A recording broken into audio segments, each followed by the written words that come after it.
The ongoing war between Russia and Ukraine has massively hit economies of not only these two countries, but also the malice of sharp inflation looms large on the entire world. Rising crude oil prices was already rubbing salt into the wounds caused by the inflation. The fresh sanctions being imposed on Russia has stalled the overall trade happening all across the world. All the countries around the world, subsuming India, are facing such problems. So let's understand how and by how much India and Russia are mutually dependent. Talking about trade, India and Russia have done trade of more than $9 billion in the current financial year, hitherto. This was around $8 billion last year. India and Russia mostly trade arms, petroleum products, fertilizers, pulses, medicines and vehicles, etc. India imported goods worth $8.5 billion from Russia in 2020-21. This also included $4.5 billion worth of petroleum and petroleum products. The impact of this war is also visible on farmers of the country. India is also dependent on Russia for fertilizer.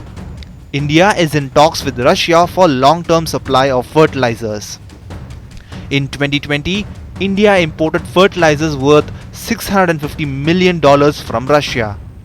In the financial year 2020-21, India exported agricultural products worth 1,685 crore rupees to Russia, in which rice, grapes, guar gum, beef and vegetables were the primary items.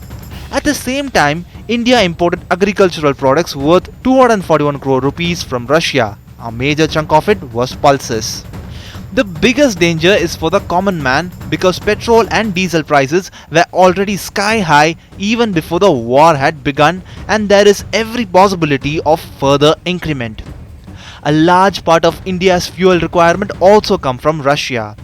Moreover, the country's oil companies have heavily invested in Russia's oil and gas fields. ONGC Videsh Limited, Indian Oil Corporation, Oil India Limited and Bharat Petro Resources Limited have invested a total of $13.6 billion in Russia's oil and gas projects, while the strongest link between these two countries is defense. India is largely dependent on Russia for weapons, equipment and technology for its defense sector. Recently, India signed an agreement with Russia to buy the S-400 Trump air defense system for $5.6 billion. This deal currently is in the pipeline. Overall, the impact of this war can be seen on all sectors ranging from agriculture to defense and from fuel to medicines. But experts say that due to the rupee-ruble arrangement for payment between India and Russia, the effect of these sanctions will be limited in comparison to that of the Western countries.